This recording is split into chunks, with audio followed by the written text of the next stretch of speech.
Les terres africaines attirent de plus en plus d'étrangers, mais certains y voient une nouvelle forme de colonisation. Et il n'y a pas seulement des Chinois. En Sierra Leone, par exemple, c'est une société suisse qui exploite des terrains qui pose question. Laurent Boucalter. Un village au bout d'une route en terre, un mode de vie qui n'a guère évolué depuis la nuit des temps. Nous sommes à Manewa, au centre de la Sierra Leone. Une communauté qui devrait bientôt vivre une révolution. Ses habitants s'en réjouissent. Ils viennent nous aider car nous sommes pauvres. Nous manquons de plusieurs choses ici. Il n'y a pas d'école, pas de centre communautaire, pas de marché, pas d'hôpital. Aminata travaille pour une société suisse basée à Genève. Ceci est votre village et Adax va venir dans votre région l'année prochaine. But de la réunion, expliquer le projet. Une culture de 10 000 hectares de canne à sucre, un investissement de 300 millions de francs, une promesse de développement pour la région. Ici, tout le monde applaudit, qu'ils comprennent ou pas. Mais le changement peut engendrer la destruction. À quelques kilomètres, le défrichage. Ces bulldozers ne viendront pas jusqu'au village toutefois. La société a étudié le terrain pour éviter les zones habitées ou cultivées, ainsi que les forêts. Mais parfois, des cultures risquent d'y passer. C'est le cas de cet homme. La construction d'une route menace une partie de son champ.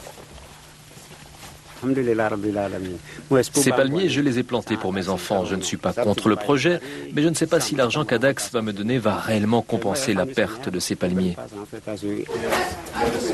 Outre ces compensations, que les villageois n'ont souvent d'autre choix que d'accepter, ils reçoivent directement 8 francs par année, par hectare, pour la location de leur terrain. Voici le projet pilote d'Adax Bioénergie. Une surface grande comme 40 terrains de football, rien que pour tester la variété de canne à sucre la plus efficace afin de produire du bioéthanol pour l'Europe. À terme, cette énergie renouvelable servira à remplir les réservoirs de nos véhicules. Ces hommes sont payés un peu plus de 2,50 francs par jour. La société promet au total 4 000 emplois dans la région, mais dans un pays qui connaît la malnutrition, utiliser des champs pour produire du carburant fait bondir certaines ONG. Aucune entreprise qui enlève du terrain aux habitants ou qui transforme des ressources alimentaires en éthanol, aucune entreprise qui fait cela n'améliore le sort d'un pays qui a faim. Pourtant, la société prépare de vastes champs pour les villageois. Ils pourront y cultiver leurs aliments et recevront une formation pour améliorer la productivité.